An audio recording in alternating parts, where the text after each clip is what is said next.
Dans cette école de Woluwe-Saint-Pierre, le calme a remplacé l'agitation habituelle.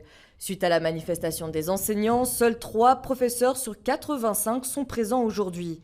Le directeur a choisi de soutenir le mouvement de grève, mais depuis son bureau. La très grande majorité de mes enseignants sont à la manifestation pour l'instant, donc l'école est pratiquement vide et sachant un petit peu ce qui allait se passer, j'ai décidé de suspendre les cours. Donc l'école reste ouverte, on accueille les élèves qui ont besoin de venir à l'école, qui ont envie de venir à l'école. On a d'ailleurs une petite dizaine qui sont là. Mon rôle principal pour l'instant, c'est surtout d'être en communication avec les parents, qui eux sont très inquiets, sont à la fois inquiets de la situation, des grèves, etc. Même si la très grande majorité des parents m'écrivent qu'ils soutiennent le mouvement, qu'ils comprennent l'importance de soutenir les professeurs. Donc c'est quand même ça un point très positif.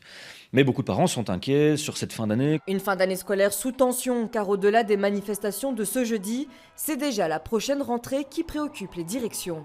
Pour l'année suivante, ça demande énormément de temps, de préparation, de réflexion. On doit respecter le droit de chaque professeur, bien faire des attributions, voir un petit peu selon les moyens qu'on a, comment on organise notre école. Tout ça demande énormément de temps.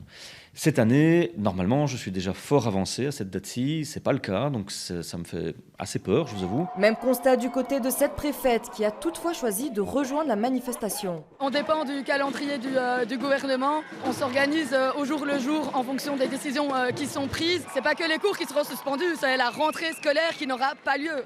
Ça, c'est sûr et certain.